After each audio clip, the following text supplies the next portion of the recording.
What's the most inaccurate thing your child has ever been taught in school?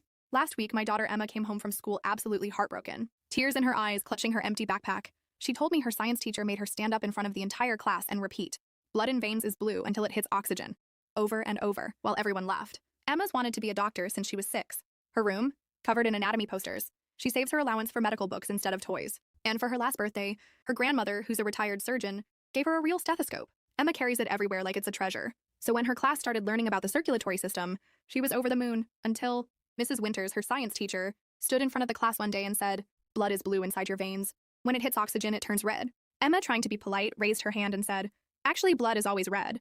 It's just darker without oxygen. And veins look blue because of how light passes through the skin." But Mrs. Winters didn't take it well. She snapped, "That's wrong. I've been teaching this for 15 years. Whatever you read on the internet doesn't compare to my degree." When Emma mentioned her grandmother's medical textbooks, Mrs. Winters rolled her eyes and said, "Well, bring it in tomorrow. We'll see who's right." So she did. Emma carefully bookmarked the exact page in her grandmother's old med school textbook. But instead of reading it, Mrs. Winters took it away and called it inappropriate. And then in front of the class, she made Emma repeat the false claim out loud, while kids giggled. As punishment, she even gave her detention for challenging authority. Emma came home crushed, and without the textbook. I was livid. I emailed Mrs. Winters immediately, asking for the book back. Her response? "I don't need medical lessons from a child or her parent. The curriculum says blood is blue in veins, and that's what I teach." That's when I remembered. My old college roommate is now a hematologist. I told her what happened, and she was horrified. 3 days later, I walked into Emma's classroom during science period, with not one, but 2 guests. My roommate, Dr. Chen, and Emma's grandmother, Dr. Reynolds, still wearing her surgical scrubs. Mrs. Winters looked annoyed, until I introduced them. We explained we wanted to do a short demonstration on blood color. 30 curious students were watching, so she had no choice but to say yes. Dr. Chen pricked her own finger and showed the class.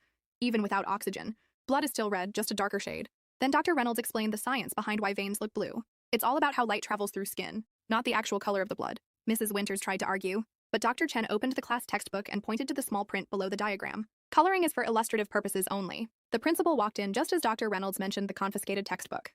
Mrs. Winters looked cornered and finally pulled it out of a locked cabinet. Emma's eyes lit up when her grandmother handed it back, with a handwritten note inside, "To my granddaughter Emma, your dedication to truth will make you an extraordinary doctor someday." To top it off, we connected the class to a live surgical team via video call, so they could see real-time footage of blood flowing through veins, still red. The following week, the school board announced a full review of the science curriculum. Mrs. Winters, required to attend updated training. Emma, invited to a mentorship program at the university hospital. And that med school textbook? It's now on display in the school library, with a plaque that reads, "A reminder that curiosity and facts should always be encouraged, even when they come from students."